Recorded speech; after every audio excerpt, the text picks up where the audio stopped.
Hey, c'est Kana et bienvenue dans Éclore, le podcast pour les esprits créatifs et les âmes d'entrepreneurs qui veulent juste faire des trucs et être heureux. Moi, c'est Kana Aka, ça fait 5 ans que je crée du contenu sur YouTube et les réseaux, 3 ans que j'ai mon auto-entreprise, je suis copywriter. Ça veut dire que j'aide les entrepreneurs, les coachs, les consultants, bref, tous les nouveaux indépendants à mieux vivre de leur activité et à sortir de l'ombre sur leur marché. Mais je ne suis pas que entrepreneuse. Je suis également une grosse créative, donc j'écris un livre actuellement, je fais des conférences, bref, je fais plein de trucs et ce podcast c'est un petit peu mes conseils, mes aventures, ma vie, mes problèmes, les vôtres, parce que je réponds aussi à vos problèmes en épisode.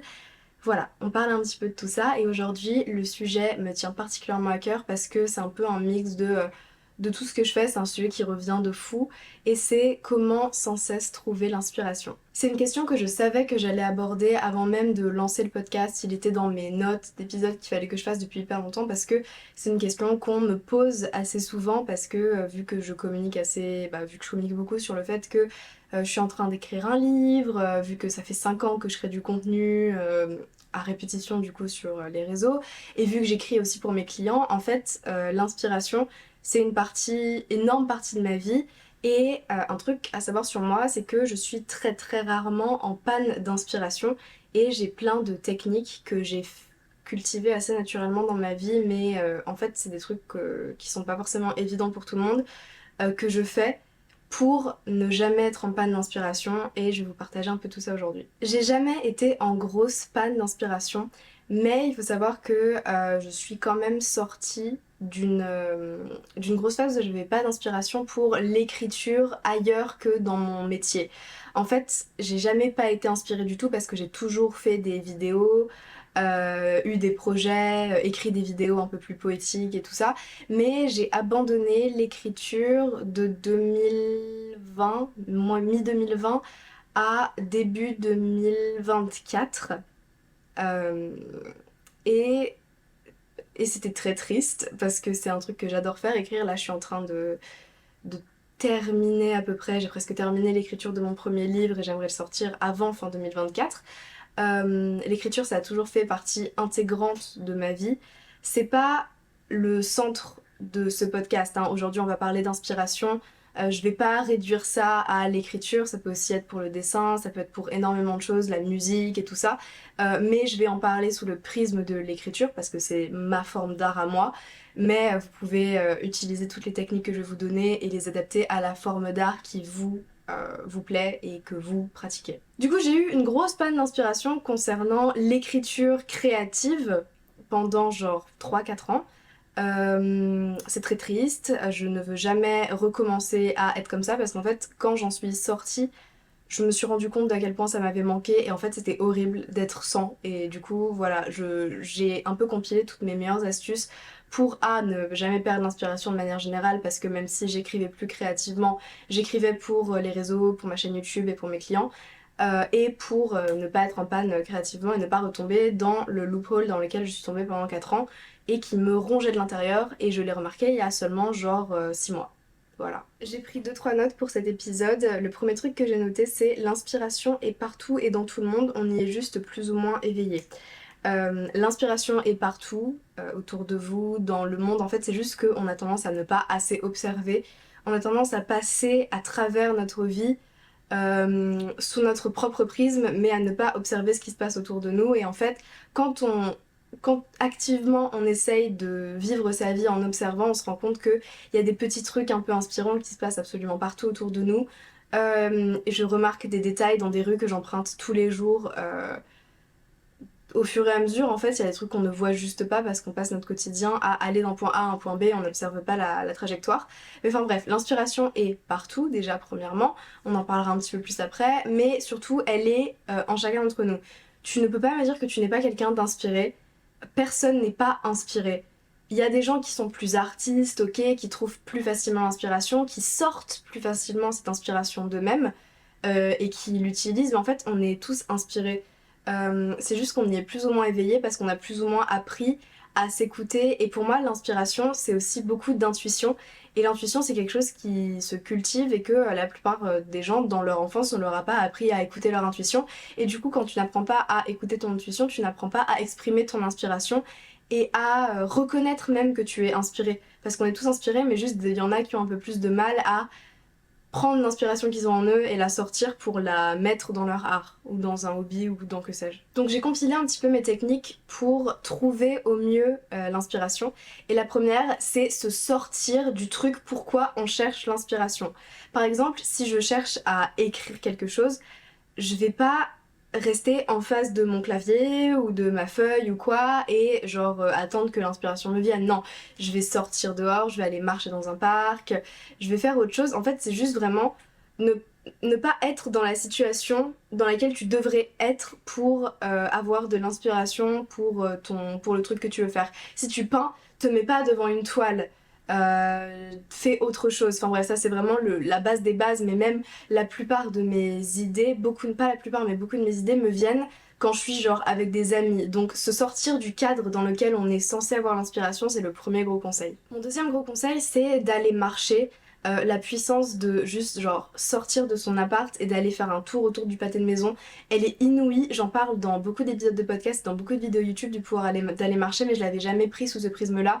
D'habitude, je parle de comment c'est bon pour l'anxiété parce qu'on se sort de son paradigme. Genre moi je sais que quand je fais des crises d'angoisse dans mon appart, je pars dehors parce que genre être dans la rue, être dans le monde extérieur, ça me rappelle que je suis pas seule sur terre, qu'il y a d'autres gens, que tout le monde traverse ses propres trucs, que la vie c'est plein de fils qui s'entremêlent et que au final rien n'est si grave que ce que je pensais. Mais pour l'inspiration, aller marcher c'est génial parce que du coup tu peux te placer en mode observateur comme ce que je disais tout à l'heure et observer autour de toi ce qui se passe et trouver l'inspiration dans les choses qui se passent, parce que ça aussi c'est un gros truc, c'est que l'inspiration ça vient du quotidien, ça vient de ce que t'observes dehors, ça vient des passants dans la rue, ça vient des bâtiments autour de toi, ça vient de la nature, parce que mon deuxième gros conseil c'est d'aller se mettre dans la nature. Moi mon plus gros truc c'est d'aller me mettre dans des parcs. Dès que je suis en vacances, j'aime bien aller me promener, j'aime bien, ouais, je sais pas, juste aller nager, être au milieu de la nature. En fait, ça c'est un gros conseil aussi, c'est de se reconnecter avec la nature parce que la nature, je trouve ça hyper inspirant. Mais après, ça c'est moi. Si jamais toi, ce qui t'inspire, c'est d'être au milieu d'une ville où il y a plein de gens, je sais que ça me le fait aussi, mais moins que la nature. Être dans une gare ou dans un lieu où il y a beaucoup d'êtres humains qui passent, bah c'est hyper inspirant parce que tu les regardes interagir entre eux. Moi j'aime bien, des fois je sais que pas tout le monde, il y en a où je m'en fous, mais il y a des passants. Je sais pas, il y a un truc dans leur style, dans leur manière d'être qui m'interpelle. J'essaie d'imaginer, ok, cette meuf, qu'est-ce qu'elle vit, c'est quoi les problématiques qu'elle a en ce moment, c'est quoi sa personnalité, comment elle interagit avec le monde. Et ça va me donner des idées pour des personnages, ou pour des passages, ou pour des poèmes, ou voilà. Donc vraiment, aller marcher, idéalement aller marcher dans la nature ou aller marcher dans un environnement qui, vous le savez, va vous inspirer si vous êtes inspiré par les foules. Voilà, aller marcher, la nature et la foule. Ça, c'est trois trucs qui peuvent vraiment t'inspirer, mais surtout de se placer en fait en tant qu'observateur du monde et ne pas hésiter à noter des trucs débiles. C'est un de mes autres conseils, il venait après dans ma liste, mais je m'en fous, je vais en parler maintenant. C'est mon appli notes sur mon téléphone. C'est un bordel sans nom. Il y a tellement de notes random, de moments, ou même des fois, mon gros truc, c'est quand je suis dans la douche. Je sais pas pourquoi, j'ai toujours de l'inspiration quand je suis dans la douche. Il y en a, c'est juste avant d'aller dormir. Ça m'arrive, mais moins. Moi, c'est vraiment quand je suis dans la douche, genre vraiment, il y a mon tel qui est posé sur mon évier et je suis là en mode ah, je le prends comme ça et je note un truc. Mon téléphone est tout mouillé, c'est un bordel, mais bref, des notes random qui ne veulent rien dire. Je sais plus, par exemple, il y a quelques jours, je me souviens, c'est où il y avait une meuf en skate dans la rue qui passait. Et j'avais noté j'aspire à être aussi cool que la meuf en skate que je viens de voir passer. Elle était habillée tout en rose, on aurait dit un bonbon. Je pense que la vie pour elle a un goût sucré. Enfin, c'est con, tu vois, c'est trop débile, mais ça se trouve un jour, je vais prendre ce truc-là et je vais le ressortir ailleurs. Enfin bref, c'est un truc que j'adore faire, d'avoir plein de notes dans mon téléphone. Et même si ça me sert pas maintenant, ça, je sais très bien que un jour ça va me resservir pour un extrait de livre ou pour, je sais pas, même un épisode de podcast. Bah voilà, par exemple là, ça m'a servi d'exemple pour un épisode de podcast, pour un de mes clients, pour un poème, enfin bref, je ne sais pas, mais tout ce que j'écris dans mon téléphone finira par ressortir même si c'est dans 5 ans. J'écris depuis avant que je sache tenir un stylo de toute manière, donc bah en fait juste écrire des trucs débiles un peu partout et ça ressortira d'une manière ou d'une autre. J'aime bien aussi m'écrire des petites lettres que je planque dans mes trucs, comme ça je les trouve de manière random et ça me donnera l'inspiration pour créer quelque chose. C'est comme ça que j'avais créé à l'époque les vidéos lettres à la moi d'avant des États-Unis, c'était ça qui m'avait donné l'idée. Il y a plein de trucs comme ça. Et j'avais un autre conseil, mais je me souviens plus ce que c'était. Ne pas hésiter à s'auto-citer, à reprendre des trucs, à remixer. En fait, tout ce que tu as écrit dans le passé, c'est un puits d'inspiration pour la toi du futur et tout, enfin, tout ce que tu écris maintenant, c'est un puits d'inspiration pour la toi du futur et tout ce que tu as écrit dans le passé, c'est un puits d'inspiration pour la toi de maintenant. Il y a des idées de vidéos que j'ai notées il y a 2 ans dans mon téléphone et qui sortiront dans 6 mois, peut-être, on ne sait pas. Et voilà, en fait, je suis ma plus grosse source d'inspiration. Non, c'est pas vrai, mais je suis une de mes plus grosses sources d'inspiration. Et par ça, je veux dire que littéralement 80% du... Non, allez, parce qu'il y a d'autres gros trucs qui m'inspirent, mais un bon 60% quand même du contenu que je produis vient de l'inspiration, vient d'idées que j'ai eues avant. Voilà, je viens de donner plein de conseils hyper flous, mais voilà, prenez ce qui résonne avec vous. Après, j'avais noté vivre des choses parce que, bah, en fait, l'inspiration, ça vient pas d'être dans son canapé, ça vient d'aller dehors. C'est ce que je disais tout à l'heure quand je parlais du fait que beaucoup de mes idées venaient des sorties que j'ai fait avec mes amis. Que j'ai ces idées quand je suis avec mes amis ou avec ma famille et tout ça. Et bah ouais, en fait, on est des êtres humains, on est inspiré par les autres êtres humains, on est inspiré par ce qui nous entoure. Du coup, juste d'aller faire des choses, d'aller vivre des expériences, bah ça donne de l'inspiration de fou. Après, j'avais aussi noté se retrouver seul avec ses pensées, et ça, je trouve ça hyper important, et c'est pour ça que beaucoup de mes idées me viennent dans la douche. C'est parce que quand je me douche, je mets pas de musique. Je sais qu'il y en a pour qui ça va être triste, mais moi je sais pas, genre je sais que dans la douche c'est le moment où je me retrouve toute seule, sans rien, sans son extérieur à part des fois le son de ma voix quand je me parle toute seule, ou l'eau qui tombe sur les parois de la douche et sur moi. Enfin vraiment c'est le moment où je me recentre, où je suis en mode ok. Et en fait c'est à ces moments-là qu'il y a plein d'idées qui me viennent, où j'ai des idées de vidéos, de poèmes, de livres, de plein de trucs pour mes clients. Et enfin en fait juste c'est à ces moments-là que... ouais, c'est dans les moments où il n'y a aucune autre distraction, où je suis pas en train d'écouter de la musique, où je suis pas en train d'écouter un podcast, où je suis pas en train d'avoir une vidéo YouTube ou TikTok qui joue dans le fond.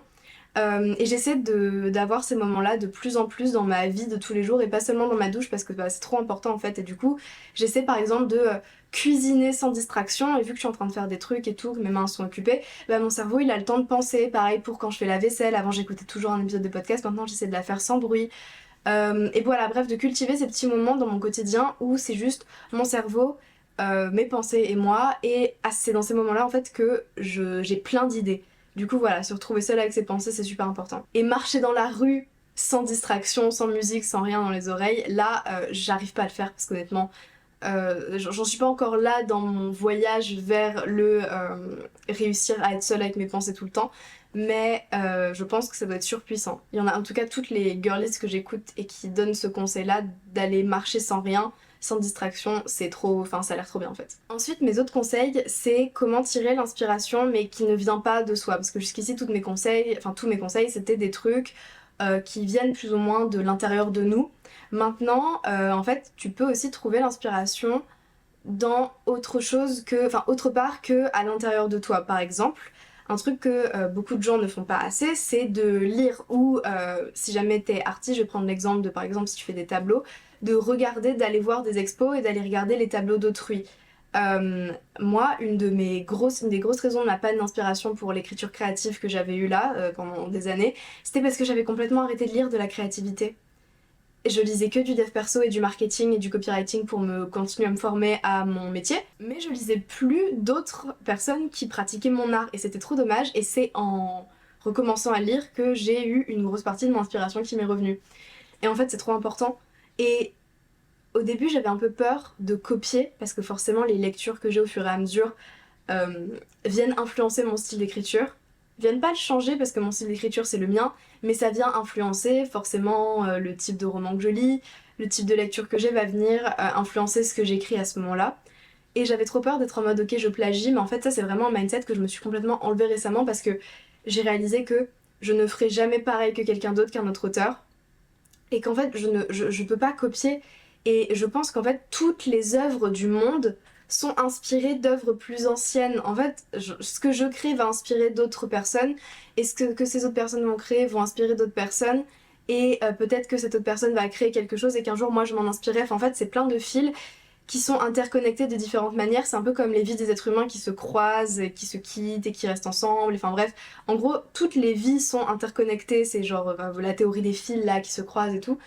Et l'inspiration et les œuvres, je pense que c'est un peu la même chose en fait. Il n'y a pas une seule œuvre qui a été créée, qui n'est pas inspirée d'une manière ou d'une autre, même si c'est subconscient, de l'œuvre de quelqu'un d'autre. Et en fait, du coup, je me suis vachement décomplexée sur ça en mode putain, mais je peux pas écrire en étant inspirée par cet auteur parce que ça va plagier. Non, pas du tout.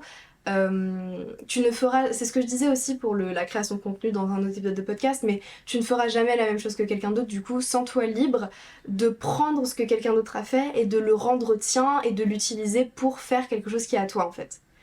Et de là, du coup, je parle de la lecture, mais il y a aussi les réseaux, notamment une de mes grosses sources d'inspiration pour énormément de choses, Pinterest. Pinterest, c'est quand tu as un bon algorithme, parce que des fois ça peut être un peu culpabilisant, mais quand tu réussis à bien entraîner ton algorithme pour t'inspirer, Pinterest, c'est trop bien. À chaque fois que, par là par exemple, pour mon livre que je suis en train d'écrire, il y a un tableau Pinterest qui est dédié à ce livre-là avec des images, avec des citations qui m'inspirent et tout. Le podcast, Éclore, il a un tableau Pinterest qui lui est dédié avec un mood board, des couleurs que j'aimais bien, des studios de podcast qui m'inspiraient parce que je me suis dit ça se trouve un jour je tournerai dans ce studio, je sais pas, des micros que je trouvais stylés, enfin en fait c'est tout con mais c'est plein de trucs comme ça un peu random qui viennent mettre un mood.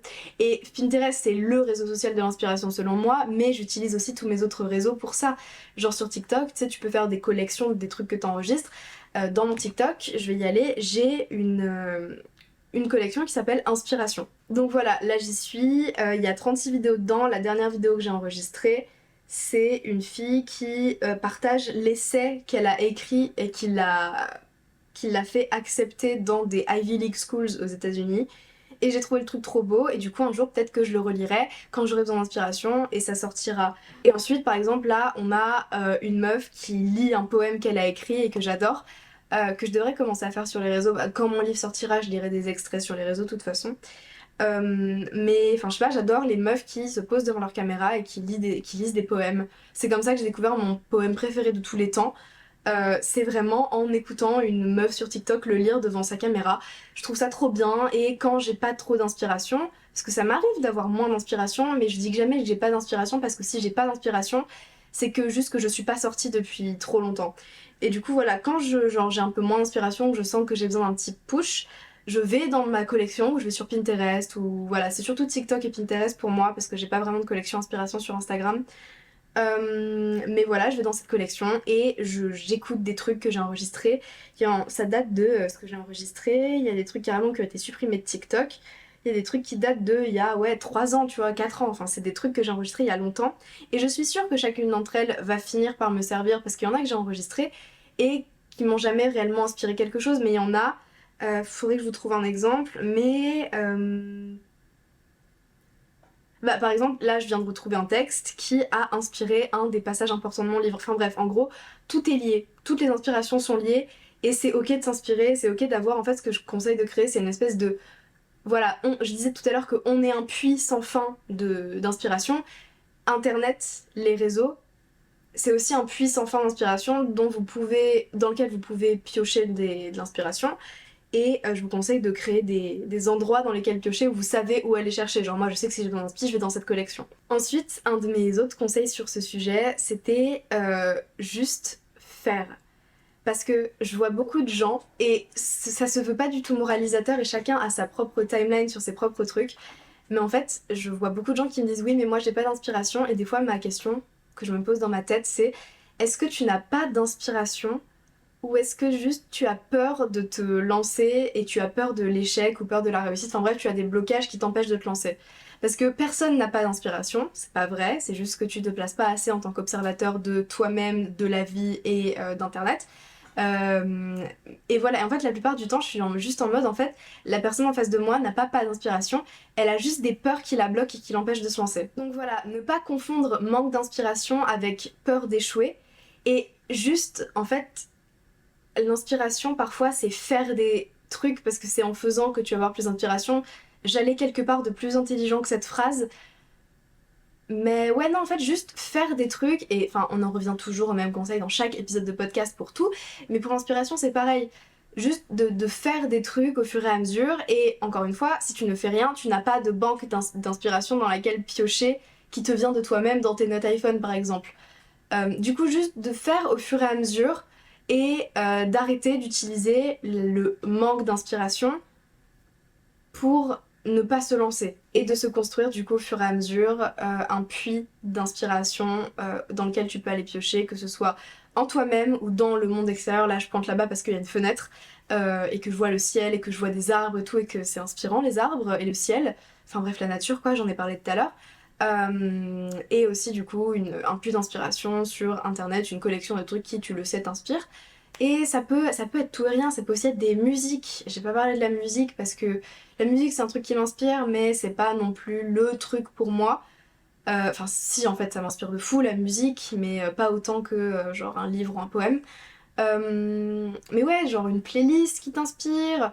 Parfois il y a des livres qui naissent de musique.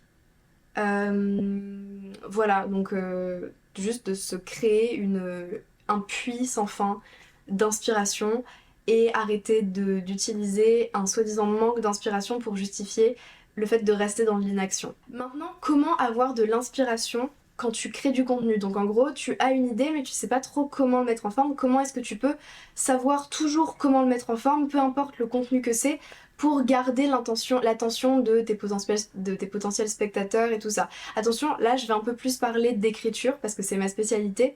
En fait, là on va un peu partir du côté artistique et je vais vous partager une technique. Là c'est la copywriter qui va vous parler. En fait, le copywriting, pour ceux qui savent pas trop, c'est des structures qui partent des neurosciences, donc qui sont déroulées. En fait, c'est comment dire, on traduit les neurosciences en structure pour écrire des trucs qui captent l'attention des gens ou qui les poussent à faire un certain truc. Par exemple, moi dans mon métier, la plupart du temps, je pousse à l'achat, parce que mes clients, c'est des gens qui vendent des trucs, la plupart c'est des coachs qui veulent donc vendre des accompagnements par exemple.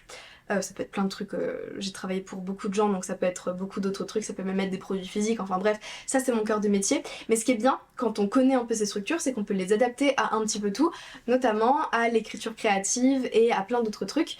Et j'ai une structure, enfin c'est pas moi qui l'ai inventé, hein, moi juste je traduis enfin je suis un peu ce que les génies aux États-Unis du copywriting et des neurosciences créent et je l'adapte un petit peu à la France et à moi et tout ça. Et même cette structure-là, elle est en France depuis hyper longtemps, elle est assez connue. Mais si vous la connaissez pas, en fait, ce que j'ai fait, c'est que il y a quelques semaines, pour ceux qui suivent un petit peu, vous allez savoir le podcast. Hein, pour ceux qui suivent le podcast, vous allez savoir. Pour les autres, en fait, il y a 2 semaines, j'étais au Château des Entrepreneurs à Nîmes. Le Château des Entrepreneurs, c'est comme son nom l'indique, en fait, c'est une espèce de grosse villa dans le sud, dans lequel des entrepreneurs font des séminaires. Donc ça dure une semaine. Et en gros, le matin, tu te lèves à 4h30, tu vas plonger dans la piscine et après tu travailles. T'as des coachings, t'as des méditations. T'as des breathwork, t'as des activités, enfin bref, c'est trop bien, tu rencontres des gens, les gens que j'ai rencontrés là-bas, je sais qu'il y en a qui écoutent mes épisodes, cœur sur vous, je vous adore, vous me manquez.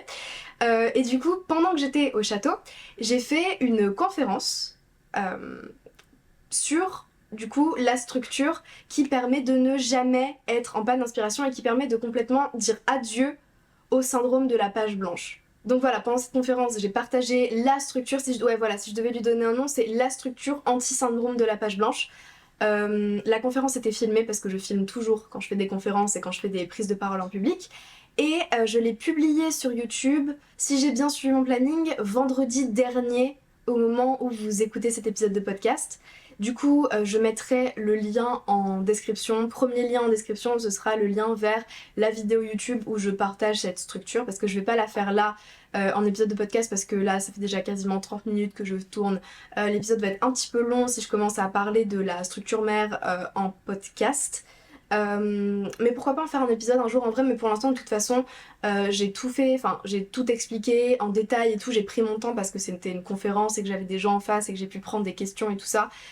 Sur YouTube, donc voilà, je vous mettrai le lien si vous voulez aller voir ça. En vrai, si vous écrivez, que ce soit, mais en fait tout le monde, non c'est pas juste si vous écrivez, parce que en fait cette structure elle peut te servir si t'es entrepreneur, si tu écris, et aussi en fait dans tout, parce que cette structure là j'utilise aussi par exemple dans mes exposés, pour mes oraux, pour mes devoirs, pour mes 10, enfin en gros tout ce que je fais, tout ce que j'ai fait à l'école et tout ce que je fais aujourd'hui quand je suis à la fac, et tout ce que je fais pour mes clients, en fait genre vraiment tout part de cette structure là. C'est pour ça que la vidéo s'appelle je crois les bases du copywriting, ou la structure de base du copywriting, parce qu'en fait tout part de ça, et c'est vraiment genre la base de la base de la base que même les débutants qui ont jamais fait de copywriting de leur vie peuvent comprendre. Et du coup elle est trop bien pour que je ne la partage pas au grand monde, et du coup voilà, je conseille à tout le monde d'aller la voir. En fait j'allais dire que je conseillais à ceux qui écrivent d'aller la voir, mais en fait non, c'est vraiment pour tout le monde. Du coup voilà, je suis trop contente d'avoir pu faire ça, et si jamais vous y allez et que vous aimez la vidéo, n'hésitez pas à dire en commentaire ceux qui viennent du podcast. Je suis un peu curieuse de savoir qui va là-bas parce qu'ils ont entendu parler de cette vidéo ici.